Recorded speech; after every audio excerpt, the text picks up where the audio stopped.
히브리서 13장 15절 16절을 함께 봉독하시겠습니다. 함께 읽으시겠습니다. 그러므로 우리는 예수로 말미암아 항상 찬송의 제사를 하나님께 드리자. 이는 그 이름을 증언하는 입술의 열매니라. 오직 선을 행함과 서로 나누어 주기를 잊지 말라. 하나님은 이 같은 제사를 기뻐하시느니라. 아멘. 잠시 주님께서 주신 보혈의 은혜를 받으시겠습니다.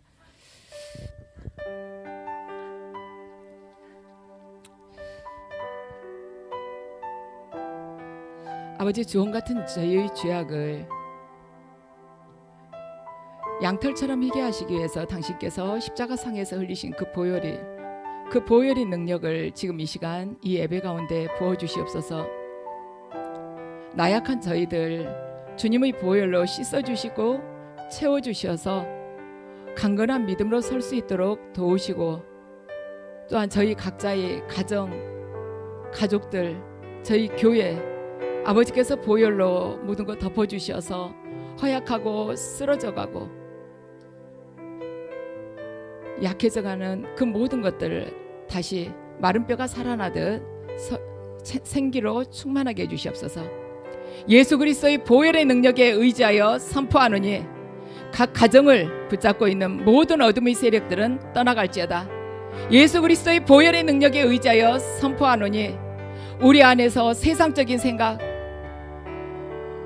배금주의로 우리의 영혼을 다스리고 있는 그 어둠의 영들,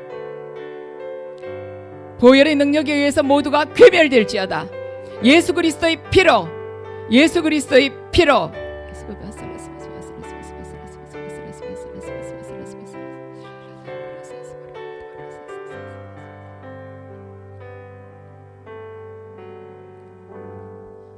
아멘. 이 시간에는 왜 감사해야 하는가라는 제목으로 말씀을 전하겠습니다.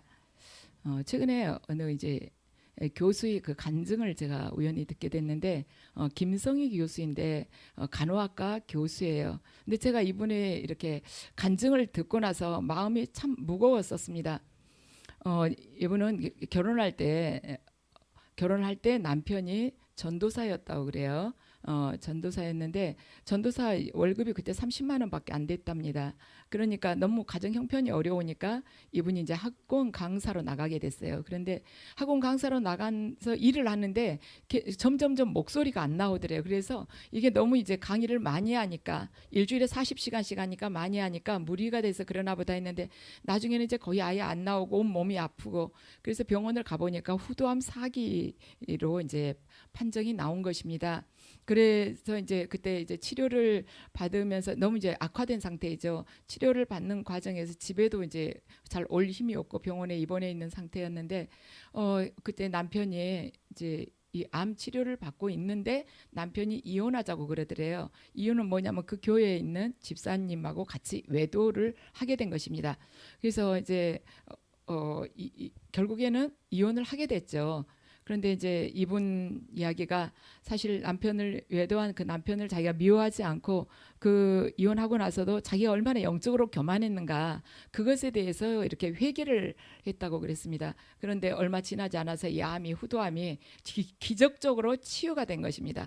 그런데 이제 그 암 치료받는 과정에서 친정 어머니가 많은 도움을 줬는데, 이제 그러면서 어머니 집을 팔고 이렇게 되면서 친정 어머니도 이제 많이 생활이 어렵게 됐죠. 그러니까 이제 직장 생활을 하는데 최근에 2년 전에 다시 또 이제 이번에는 후두암이 아니라 유방암에 걸리게 된 거예요.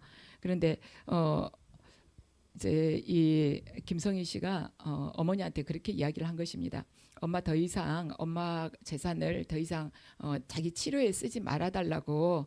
내가 죽더라도 엄마하고 우리 아들 하나는, 아들 누구는 같이 살아야 되지 않겠냐고, 그걸 남은 재산을 쓰지 말라고 그러면서 자기는 하나님이 부르시면 그냥 가겠다고 엄마한테 이야기를 한 것입니다. 그러면서 이분이 깨달은 게, 자기가 이제 암에 걸려보고 암 환자가 되어서 치료를 이렇게 받아보니까 그 자기가 이제 호스피스 병동에서 만난 암 환자들이 죽음에 대한 두려움도 있지만은 그것보다도 이 암이라는 병으로 인해서 고통을 굉장히 많이 받고 있구나. 본인이 이제 고통을 받아보니까요. 그러다 보니까 환자를 어떻게 대해야 하는지 알 것 같다 하고 이야기를 했습니다. 그러면서 하나님께서 자기에게 이 암을 허락하시는 것이 세상에서 너무 급급하게 사느라고 하나님을 온전히 바라보기가 어려우니까 회개하고 깨끗한 영혼으로 부를 때 와라 하고 또 허락하신 것 같다고 이야기를 했어요. 그러면서 모든 것이 감사하다고 말을 했습니다. 근데 제가 이 간증을 가만 보면서 그냥 느낀 것이 마음이 굉장히 무거운 것입니다. 그러면서 제 마음속에서 어떤 기도가 저도 모르게 되냐면, 하나님, 이분이 견딜 수 있을 만큼 그런 고통을 달라고. 암이라는 병이 얼마나 고통스럽습니까? 그런데 이분이 그 믿음으로 견딜 수 있을 만큼 고통스럽게 해주세요. 너무 고통이 심해가지고 감사하는 저 믿음을 갖지 못할까 두렵다고. 꼭 견딜 수 있을 만큼, 그리고 감사를 놓치지 않을 수 있을 만큼만 아버지 고통받게 해달라고, 그런 기도가 제 마음속에서 이렇게 우러나왔습니다. 우리는 살아가다 보면은 정말 나무 일일 때는 잘 몰라요. 그런데 자기가 딱 겪어보면은 너무 힘들다. 감사하라고 성경에는 항상 쉬지 말고 기도하고 범사에 감사라는데, 그 범사라는 말이 얼마나 많은 것을 이렇게 포함을 하고 있는지 범사에 감사하기가 너무나도 어려운 것입니다. 어쩌면 우리 가운데 올 한 해도요 굉장히 힘들게 산 분이 많을 것입니다. 가만 돌이켜보면은 하나님께서 나한테 아무 관심도 없는 것처럼 그냥 그 어려운 과정 속에서 그냥 바라만 보고 그냥 방치해 두신 것 같은 그런 때도 있었을 것이고, 나에게 있어서는 아픔과 불안이 계속 이렇게 끊이지 않고 찾아오는데, 그리고 지금도 정말 내가 이거 짊어지고 가기는 어려울 정도로 그렇게 힘들게 살아가면서 감사보다는 하나님께 섭섭한 마음이 좀 순간순간 들 수도 있다는 것입니다. 그런데 성경에서 네가 누리고 있는 것에 대해서 감사해라. 너 아무것도 가지고 오지 않느냐. 알몸으로 안 놓고 지금 이것도 어디냐. 감사해라. 모든 것 다 하나님이 주시지 않았느냐. 감사하라고. 그러니까 감사해라 하면은 그냥 감사를 하려고 하면서 노력을 하다가도 저 사람은 한 번도 감사도 안 하는데 어쩌면 저렇게 모든 게 형통해 하고 그런 걸 쳐다보면 갑자기 마음이 그냥 뭔가가 얽힌 실타래처럼 꼬이면서 불편해진다는 것이죠. 저 사람은 노력도 하나도 안 하고 바르게 살려고도 안 하는데 하는 것마다 형통한데 저 사람은 감사도 안 해. 그런데 난 믿음대로 살려고 그렇게 발버둥을 치는데도 이렇게 현실 속에서는 결핍된 것이 천지고 이 고통이 언제 끝날지를 모르는데도 감사하라. 속에서 어쩔 때는 뜨거운 것이 그냥 올라오려고 할 때가 있어요. 이게 성령 충만하지 않으면. 왜 악한 사람들은 저렇게 형통한데 하나님 잘 믿고 믿음으로 살려고 애쓰는 내 인생은 왜 이렇게 힘이 드는가? 그런 의문이 우리 안에 생기기도 합니다. 그래서 범사에 감사하라는 말 굉장히 아름다운 말이죠. 그렇지만 이 말이 너무나도 많은 사람들, 믿음의 사람들을 혼란스럽게 할 수도 있다는 것입니다. 어떤 사람은 부, 명예, 거기다가 건강까지 다 갖추면서 감사하는 사람이 있는가 하면, 어떤 사람은 오른쪽 손가락 다 잘라지고 이 다리 2개 다 없어가지고 그러면서 자기 손으로는 뭐 하지도 못하는 사람, 어떤 사람 아예 척추가 말하자면 손상이 돼가지고 하반신 다 마비된 사람, 이런 사람도 있어요. 그러니까 믿는 사람 가운데 부고 명예고 권력이고 거기다 건강까지 자녀들까지도 다 형통한 사람이 있는가 하면, 어떤 사람은 자기 한 몸 하나도 이렇게 건사하지 못할 만큼 그만큼 무너진 사람도 있다는 것입니다. 근데 전자도 감사하고 후자도 감사해야 된다는 것이에요. 도대체 이럴 때 믿음이란 도대체 뭔가? 전자는 충분히 감사하죠. 모든 거 감사할 맛이 납니다. 근데 후자의 경우, 내가 어디 한번 움직이려면 사람 몇 명씩 불러가지고 동원해서 겨우겨우 어떻게 씻고 옷 입혀주면은 그냥 걸쳐 입고 정말 초라한 모습으로 하는 사람들이 시선이 정말 화살처럼 나에게 쏟아지는 걸 느끼면서 그 수치심 느끼면서 외출을 해야 되는 그런 사람도 감사를 해야 된다는 것입니다. 그래서 우리 하나님의 사람들이 믿음으로 하나님 말씀에 순종하면서 살아간다는 것이 얼마나 어려운 일인지 히브리서 기자는 11장을 통해서 이렇게 말을 하고 있습니다. 히브리서 11장 36절과 37절 말씀입니다. 함께 읽으시겠습니다. 또 어떤 이들은 조롱과 채찍질뿐 아니라 결박과 옥에 갇히는 시련도 받았으니 돌로 치는 것과 톱으로 켜는 것과 시험과 칼로 죽임을 당하고 양과 염소의 가죽을 입고 유리하여 궁핍과 환난과 학대를 받았으니. 아멘. 이 36절과 37절이 뭐냐면 믿음 생활을 하면서 하나님만 바라보고 걸어가면서 그 믿음을 지키기 위해서 받은 고난과 핍박이라는 것입니다. 자, 오늘 본문 15절을 연이어서 한번 읽어보겠습니다. 그러므로 우리는 예수로 말미암아 항상 찬송의 제사를 하나님께 드리자. 이는 그 이름을 증언하는 입술의 열매니라. 이대로 띄워놓으세요. 자, 우리가 히브리서 기자는 그래요. 11장을 통해서 믿음의 주를 온전하게 바라보라고. 그러면 수많은 자들이 이러한 그 믿음을 지키기 위해서, 하나님 앞에서 그 믿음을 지키기 위해서 이러한 환난과 핍박을 당했다. 조롱도 당하고 톱으로 잘림도 당하고 심지어는 죽임까지 당했다. 그것을요. 자, 15절 우리 본문으로 딱 이어서 보면, 그러므로 우리는 예수로 말미암아서 그러한 환난과 핍박과 고난을 당했단다.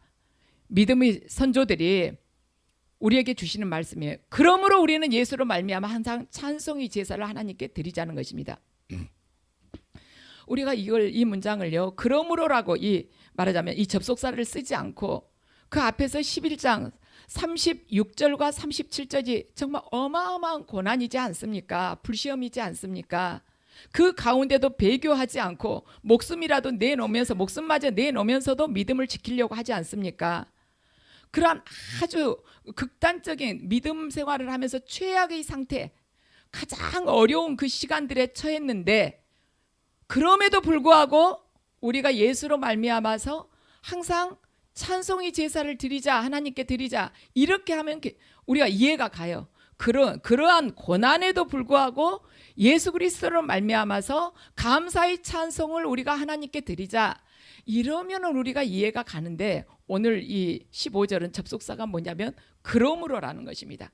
그러니까 우리가 말하자면 고난과 시련을 겪고 있으므로 예수로 말미암아서 하나님께 찬송의 제사를 드리자, 이것인 거예요. 그럼에도 불구하고를 여기다 쓰지 않고 그러므로라고 쓰는 것이 뭐가 다를 수가 있을까? 그럼에도 불구하고는요, 내가 원치 않지만 어쩔 수 없이 수용해야 된다는 그러한 의미가 좀 들어있는가 하면, 마지못해서 수용해야 된다는 의미가 들어있는가 하면, 그러므로라는 것은 전적인 수용인 것입니다. 내가 믿음을 지키기 위해서, 심지어는 내가 하나님 앞에 순교를 하게 된다, 그러한 상황이 온다, 믿음을 지키기, 환난과 핍박 가운데서 내가 톱으로 잘림을 당한다. 왜? 그러므로 그러한 믿음을 지킴으로 우리가 어떻게 하냐면 예수로 말미암아서 하나님께 찬송의 제사를 드리자는 것입니다. 우리가 이런 고난과 시련과 환난을 겪고 있지만 그럼에도 불구하고 우리가 하나님께 감사합시다.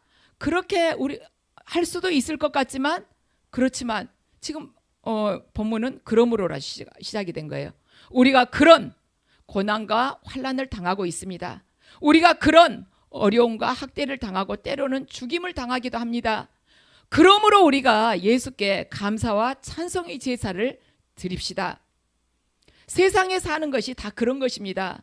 이 세상에서 믿음을 지키면서 사는 것이 그렇게 어려운 것이므로, 하나님 말씀대로 살아가는 것이 그렇게 힘든 것이므로, 하나님 말씀대로 순종하면서 살아간다는 것이 남들이 아무리 형통해도 어려운 가운데서 헐벗고 줄이면서도 하나님 앞에 말하자면 감사의 그 찬송을 드려야 하는 것이므로 우리가 하나님 앞에 기쁨으로 나아가자는 것입니다. 사람이 이 세상에서 아무리 많은 것을 얻고 형통하고 모든 것을 다 가졌다 할지라도 그 모든 것이 한순간에 안개처럼 사라지는 순간이 있다는 것입니다. 반드시 사라져요.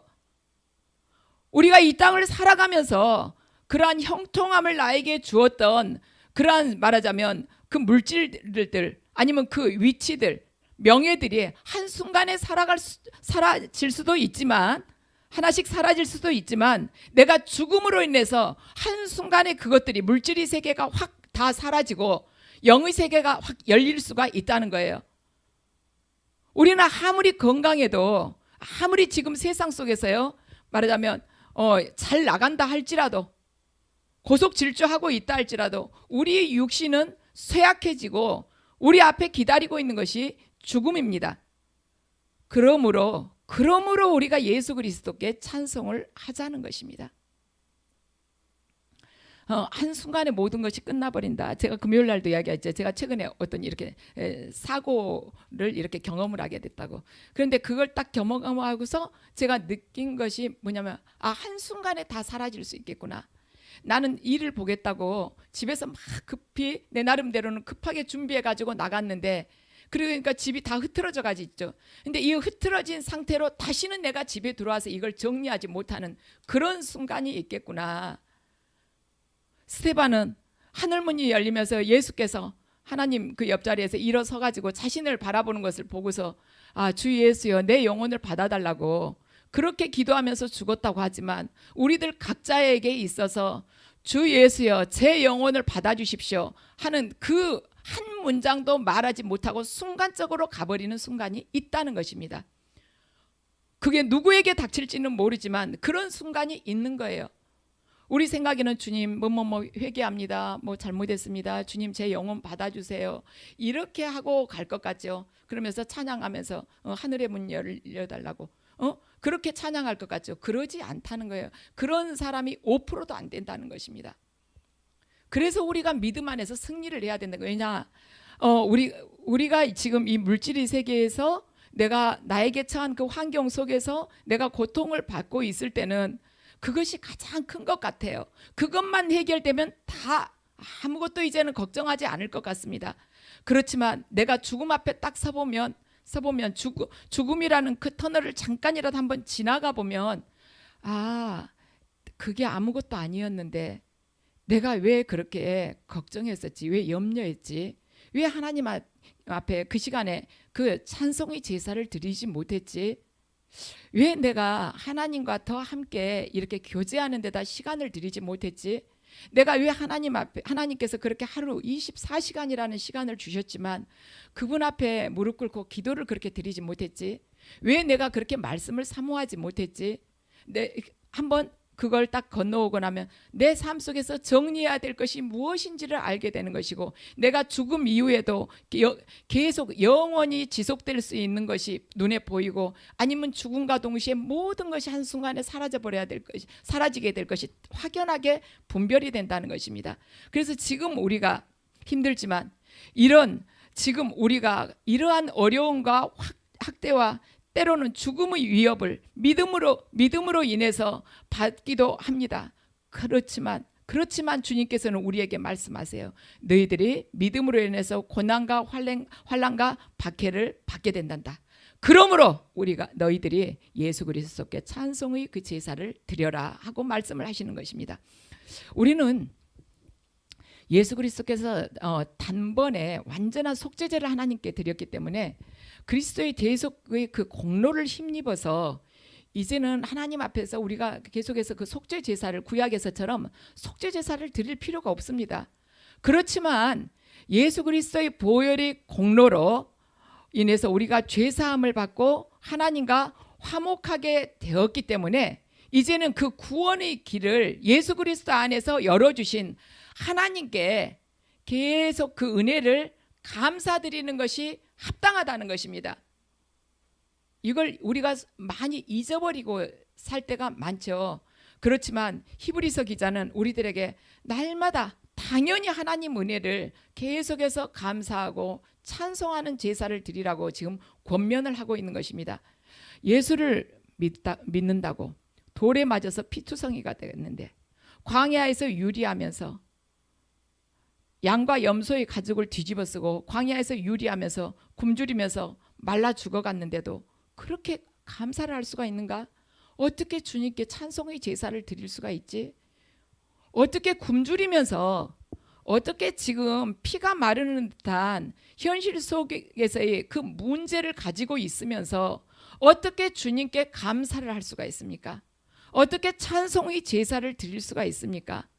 기도하지 않고 제 욕심대로 악하게 사는 저 사람은 모든 것 다 갖추고 형통한데 저는 왜 하나님 뜻대로 살려고 하면서 많은 걸 포기를 했지만 이렇게 삶 속에서는 아픔이 계속해서 짓누르고 있습니까? 그런데 제 입술로 어떻게 제가 진실로 감사하다고 말을 할 수가 있습니까? 그 까닭은 우리가 소망하고 있는 것이 이 땅에서의 형통이 아니기 때문에 우리가 이 땅의 문제를 바라보면서 감사를 못하겠다는 그 말을 할 수가 없다는 것입니다. 우리가 소망하는 것이 이 땅의 형통이 아니기 때문에 우리가 믿음 안에서 주 예수 그리스도를 바라보며 감사할 수가 있다는 것입니다. 우리가 소망하는 것이 하나님과 동행하는 것이고 영원한 도성을 바라보는 것이기 때문에 우리가 감사할 수가 있다는 것입니다.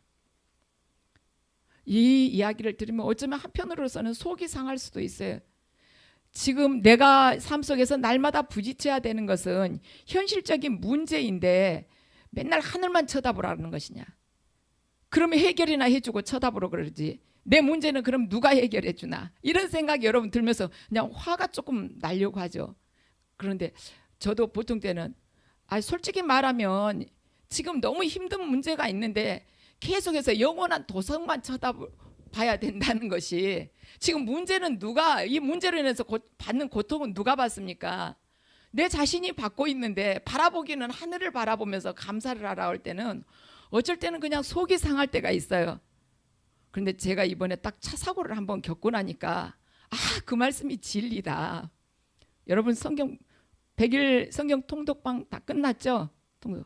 여러분들 성경 말씀을 많이 읽고 그것을 내 몸에서 체질화를 시키세요. 그리고 삶 속에서 이 말씀하고 이 말하자면 삶하고 딱 일치되게끔 살아가시기를 축원합니다.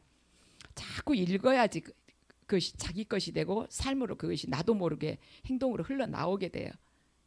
제가 자랄 때 저희 아버지께서 이렇게 저녁 식사는 꼭 가족들 같이 했거든요. 식사할 때 꼭 이렇게 이제 말하자면 윤리적인 거 그걸 가르치세요. 뭐 이러이러하게 해라, 이렇게 해야 된단다.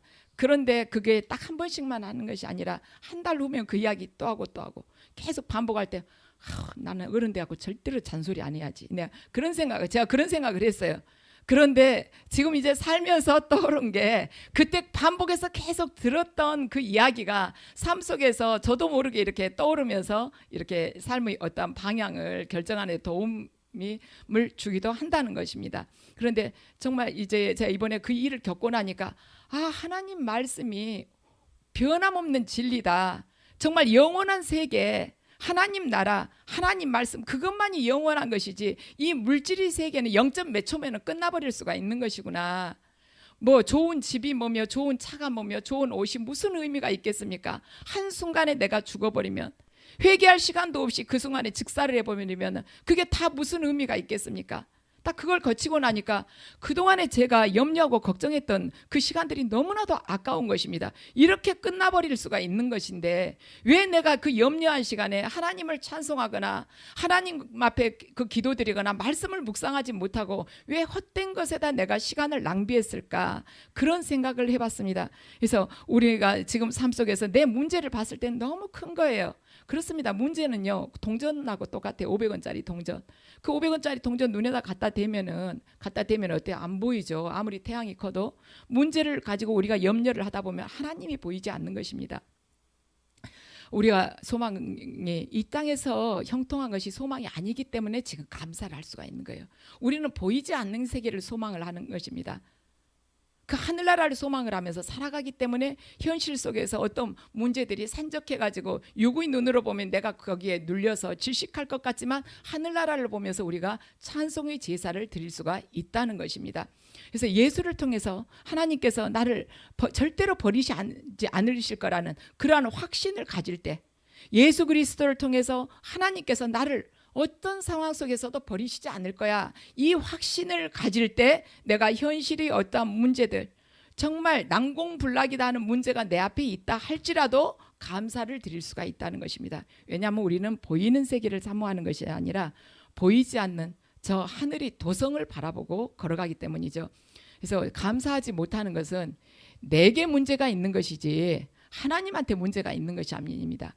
그 문제 자체가 지금 이유가 있는 것이 아니고 하나님께 이유가 있는 것이 아니고 감사하지 못하는 것은 나에게 전부가 내 탓이라는 거예요. 왜 감사하지 못할까? 첫 번째 이유는요, 탐욕 때문에 그러는 거예요. 내게 주어진 것 보지 않고 내게 없는 것만 바라보기 때문입니다. 내게 50가지가 주어졌지만 한 가지 부족하잖아요. 그러면 감사하지 못한 사람은 그 한 가지 가지고 계속해서 집착을 하면서 불평을 한다는 것이죠. 탐욕 때문이에요. 감사하지 못하는 거, 그 깊이를 깊이 들어가 보면, 그 원천으로 들어가면 욕망 때문입니다. 두 번째, 왜 우리가 감사하지 못하는가? 교만하기 때문에 감사하지 못합니다. 교만하면은 감사할 것이 하나도 없어요. 교만한 자의 특징이 뭐냐면 불평불만하는 것입니다. 내 입술에서 불평이 쏟아지면, 내 입술에서 불만스러운 말이 쏟아지면, 아, 내가 교만해졌구나, 내가 믿음을 잃었구나 하고 생각하면서 자기 스스로를 살펴볼 필요가 있다는 것입니다. 세 번째, 왜 우리가 감사하지 못하는가? 세상에 대한 염려 때문에 우리가 감사를 하지 못하는 것입니다. 그래서 믿음이 있는 사람은 끝없이 감사를 할 수가 있는 것이죠. 그래서 감사의 깊이가 신앙의 깊이인 것입니다. 믿지 않는 자들도요, 인문학 이렇게 전공한 그 교수들 이렇게 강의하는 것 보면은 장수하는 사람들이 공통된 것이 뭐냐면은 삶 속에서 항상 감사한다고. 그게 아주 100살 정도 산 사람들이 공통점이라는, 뭐 잘 먹어서 100살까지 장수하는 것이 아니라 공통적인 게 삶 속에서 감사한다는 것이에요. 공통적인 것이 긍정적이고 기쁘게 산다는 것이죠. 예, 그래서 이 감사하지 못하는 것은 내 탓이에요. 첫째로는 욕심, 두 번째로는 교만, 세 번째로는 염려 때문에 감사하지 못하는 것입니다. 김태훈 선교사는 서울대병원에서 간담최 외과 의사로 있었습니다. 근데 이 김태훈 선교사는 여기저기서 교수로 오라는 데도 많았었어요. 그랬는데 이제 이분이 어느 집회에 가가지고 기도하면서 청년 때 하나님으로부터 그 소명을 받은 것입니다. 선교사로 떠나라는 소명을 받았어요. 그래가지고 이제 아내랑 둘이서 계속 기도를 했습니다. 어디로 가면 좋겠느냐고. 그런데 이제 하면서 정말 아프리카만 가지 않았으면 좋겠다 하고 생각을 했습니다. 근데 하나님께서 에티오피아로 가라는 그러한 부르심을 주신 것입니다. 그래가지고 거기 가서 선교 사역을 하는 과정 속에서 파킨슨 병을 얻게 됩니다. 에티오피아, 근데 참 이분이 이렇게 이야기를 하는데 제가 거기서 딱 가슴에 와닿는 말이 있었어요. 에티오피아가 많이 열악하기 때문에 살아가는데 굉장히 어려웠겠습니다 하고 이제 사회자가 이야기를 하니까 김태훈 선교사가 그래요. 선교 사역뿐만 아니라 자녀들과 생활하는 것도 굉장히 어려웠겠습니다 하니까 이 김태훈 선교사가 뭐라고 말을 하냐면 정말 어려웠습니다. 정말 견디기 힘들었어요. 한국하고는 문화적이고 사회적인 것이며 소득이며 너무 차이가 많이 나잖아요. 이렇게 말을 하는 것이 아니라 뭐라고 말을 하냐면 힘들다기보다는 인내가 필요한 것 같고 이해가 필요한 것 같습니다. 그런데 정말 거기서 감사를 배우게 되는 것 같아요. 한국에서 너무나 당연하게 누리는 물이나 전기가 거기서는 수시로 끊어지니까 물이나 전기가 있는 것이 얼마나 감사하다는 것인지를 거기 가서 또한 알게 되었습니다 하고 이야기를 했습니다. 그러면서 남들이 선호하지 않는 그 아프리카 땅에 복음을 들고 찾아가서 그들에게 의료 맞아자면 그게 기술이 척박하죠. 그런데 말하자면 그들에게 의술을 이렇게 제공을 하면서 그들을 살려내면서 자기는 병이 걸린 것입니다. 그러면서 그 김태훈 선교사가 그래요. 자기가 가장 많이 부르는 찬양이 하늘의 문을 열어주셔서 하늘의 문을 여셔서 그 찬양을 제일 많이 한다고, 하나님께서 지금 해주시지 않으면은 자기가 이제 낫기가 어렵다는 것이죠. 근데 이 열악한 본인이 이 세상 속에서 많은 것을 가지고 누리고 명예도 또 얻었고 사람들로부터 존경도 받을 수 있는 그러한 처지이지만 그 에티오피아 거기에 가서 살면서 왜 하나님 저를 여기 보내셨어요? 제가 다른 나라 가면은 더 잘할 수 있는데 왜 여기를 보내셨어요?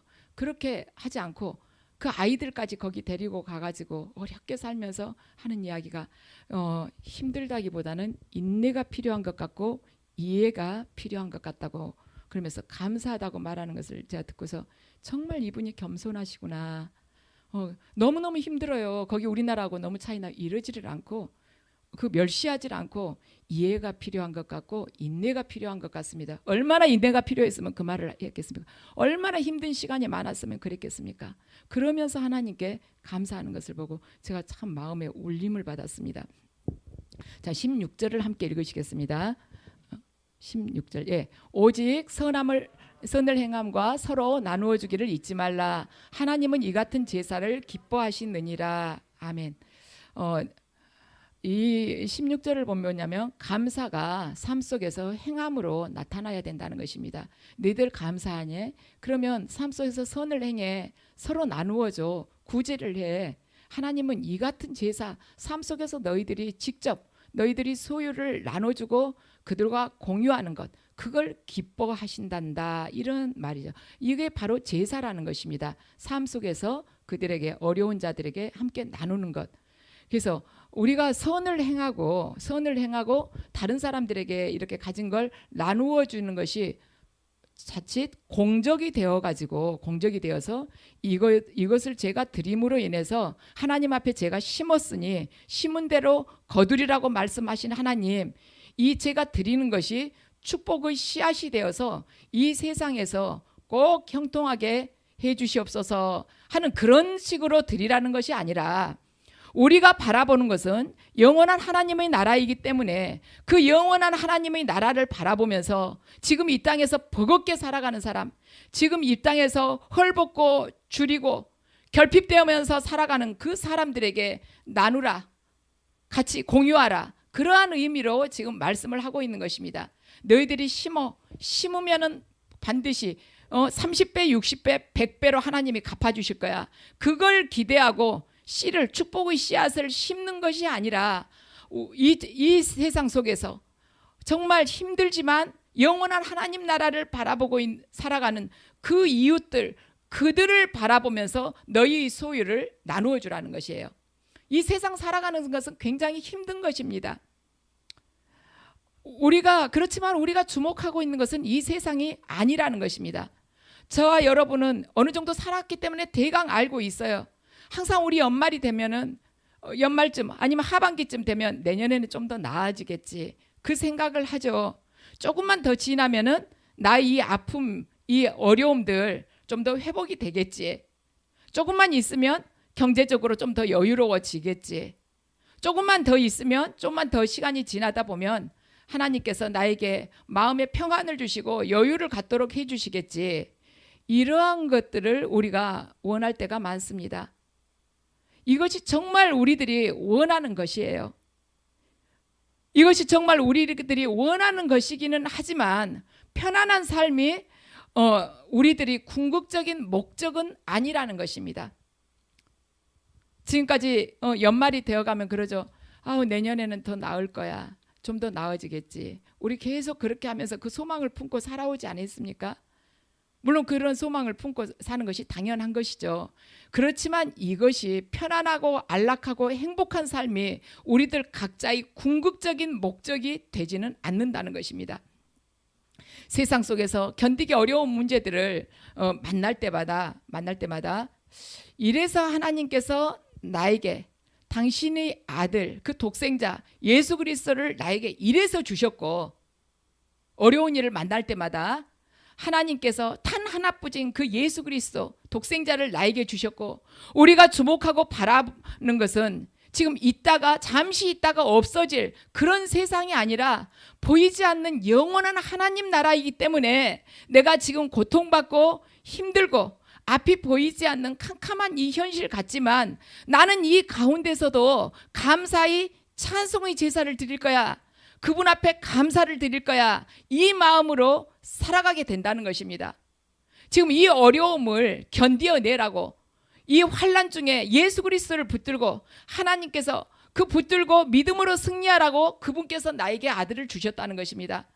우리가 지금 주목하고 바라보는 것은 눈에 보이는 이 세계가 아니라 영원한 하늘이 그 도성이에요. 그렇기 때문에 이 현실 속에서 정말 저건 불가능한 것이고 내가 어떻게 하지 하는 그런 두려워 보이는, 두려움을 주는 그런 문제를 우리가 만났다 할지라도 찬송의 제사를 올리는 것입니다. 이것이 내가 어떤 극적인 상황을 한번 건너보지 않으면은 이런 말을 들으면 속이 상할 수도 있고 어떻게 그 믿음으로 가지? 그런 생각이 들 수도 있는 것입니다. 그런데 그 믿음으로 뛰어넘을 수 있는 것은 바로 하나님께서 우리에게 주셨던 약속 때문이에요. 영원한 세계가 있단다. 이 물질의 세계는 한순간에 끝나버릴 수 있어. 그 안에서 신음하고 한탄하고 주저앉아 있지 마. 보이지 않는 영원한 그 하나님의 도성을 바라보면서 감사와 찬송을 하면서 걸어와. 지금 힘들지만 내가 너를 위해서 내 독생자를 주지 않았느냐. 하나뿐인 독생자를 줬잖아. 그 독생자보다도 너를 더 많이 사랑하기 때문에 그 귀한 걸 너에게 또 주지 않았냐. 그러니 나를 바라보고 나를 신뢰하고 걸어오라는 것입니다. 오늘은 추수감사절입니다. 추수감사절은 청교도들이 미국 땅에 정착하면서 1621년에 그 춥고 굉장히 혹독한 그 겨울을 지나고 처음 수확한 것들을 딱 거두어 가지고는 이렇게 감사드리면서 시작한 그러한 절기입니다. 그런데 청교도들이 그때 처음으로 이렇게 추수해 가지고 주님 앞에 드리면서 감사를 했던 것은 이렇게 하나님 이렇게 우리가 풍성하게 거둘 수 있도록 해주셔서 그렇게 이렇게 젖과 꿀이 흐르는 땅을 우리에게 주셔가지고 수확물을 이렇게 풍성하게 거둘 수 있도록 해주셔서 감사합니다. 그것이 아니라 우리가 보통 생각하기에는 올 한 해 동안 하나님께서 때에 맞춰서 이른 빛 늦은 빛 주셔가지고 이 기름진 땅에서 이렇게 수확할 수 있도록 해주셔서 감사합니다 해서 그것을 하나님 앞에 드리는 것이 그 마음이 추수감사절이 어떠한 깊은 뜻이라고 우리가 오해할 수 있지만 그것이 아니라 그 청교도들이 그 하나님 앞에 이 말하자면 자신들이 수확한 것을 드리고 이 말하자면 추수감사절을 지킨 것은 뭐냐면 그 척박한 땅에서도 하나님께서 자신들을 지켜주셨음을 감사한 것입니다. 척박한 땅에서 하나님께서 자신들을 지켜주셨음을 감사하는 것이에요. 청교도들이 미국에 와서 그들이 살았던 영국이나 유럽보다 더 잘 살게 해달라는 것이 아니라 하나님의 다스림을 하나님의 말하자면 다스림을 자기들이 인정하고 하나님 이름만 높이는 그런 나라를 이루게 해달라는 그런 마음으로 미국에 왔어요. 가서 우리가 그 황무지에 가가지고 우리가 한번 전부 내 땅 하면서 말뚝 박아놓고 거기서 넘치도록 한번 풍요를 누려보자고 온 것이 아니라 오직 하나님의 다스림을 인정하고 하나님의 이름만 높이기 위해서 미국으로 온 것입니다. 그래서 미국에 가서 하나님께서 주신 것들이 하나님께서 그들과 동행하고 임재하신다는 것을 그들이 느꼈기 때문에 감사한 것이지 이게 가을에 수확을 풍성하게 해서 그걸 감사한 것이 아니라는 것이에요. 그래서 우리가 이 현실 속에서 살아가면서도요. 누구는 굉장히 물질적으로 부유해요. 누구는 맘 먹은 대로 승승장구하는 것입니다. 누구는 건강해요. 그러면서 아프지도 않아요. 돈도 많이 있으면서 아프지도 않아요. 그러면서 또 자식도 또 형통하게 잘 돼. 이걸 가져야만이 감사할 수 있는 것이 아니라 척박한 땅에서도 이 청교도들이 하나님께서 자기들과 함께 임재하시고 하나님께서 그들과 동행하신 것 그 자체를 가지고 감사했듯이 우리 환경을 바라보고 그걸 가지고 비교를 해가면서 감사할 수 있는 것이 아니라 환경이 기준이 되는 것이 아니라 하나님께서 당신이 독생자 예수 그리스도를 우리에게 주심으로 인해서 우리가 죄로부터 구속되고 우리 전혀 의로울 것이 없는 우리들이 예수 그리스도의 의를 덧입고 또 하나님 보좌 앞으로 나아갈 수 있는 그 길을 열어주시고 영원한 도성을 마련해 주신 것 그걸 기억하면서 감사를 해야 된다는 것입니다. 올가을에 쌀을 몇 가마 얻었냐 그것 가지고 감사하는 것이 아니라는 것이에요. 청교도들이 추수감사절을 지낼 때는 그 얼마나 내가 칠면조 고기를 얼마나 많이 먹었냐 이것이 아니라 하나님께서 자기들과 함께 동행하심 하나님의 말하자면 이름만 높이는 나라를 이렇게 우리에게 허락해 주셔서 감사합니다. 하나님의 다스림을 온전히 인정할 수 있도록 저희들과 함께 해주심을 감사합니다. 하나님 이름만 높이는 나라가 되고 싶습니다. 그런 나라를 이렇게 우리에게 허락해 주셔서 감사합니다 하고 추수감사절을 지냈다는 것입니다. 그래서 저와 여러분의 심령 안에 바로 이것이 말하자면 자리를 잡아야 된다는 것이죠. 하나님의 통치하심에 나를 온전히 내맡기는 자, 하나님의 이름이 내 안에서 온전히 높아지는 자, 나를 통해서 하나님의 이름이 높아지는 자, 내 안에 하나님의 보좌가 임하는 자, 그 자가 바로 추수감사절의 그 의미를 정확하게 알고 있는 것입니다. 지금 아파트 몇 평을 샀고 어쩌고 그거의 문제가 아니에요. 청교도들이 추수감사절을 지내는 의미는 바로 영적인 것이었다는 것입니다. 얼마나 많이 쌓아놓고 하나님 앞에 예물 드렸냐, 이것이 문제가 아니고 내 안에 하나님의 통치가 이루어질 수 있도록 나를 그분이 다스림 안에 맡기는 자, 그리고 그분이 말씀대로 살아가는 자, 그리고 내 삶을 통해서 그분의 이름만 높아지는 자, 그것을 우리들이 추구하게 될 때 우리는 추수감사절이 그 의미를 온전하게 깨닫고 살아가는 자가 되는 것입니다.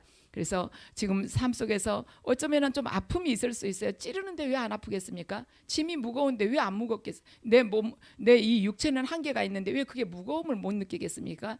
그런데 말하자면 물질적으로 그것을 느끼고 하는 데 있어서 나의 삶의 영적인 그 기준으로 삼지 말고 이 청교도들처럼 그걸 기준으로 삼으라는 거예요. 영적인 기준, 하나님에다 기준을 놓으라는 것입니다. 그럼 우리의 삶은 날마다 추수감사절이 그 절기를 지키는 귀한 삶이 될 것입니다. 저와 여러분 모두가 그 삶 속에서 하나님과 동행하시는 그 축복 누리시기를 주님의 이름으로 축원합니다.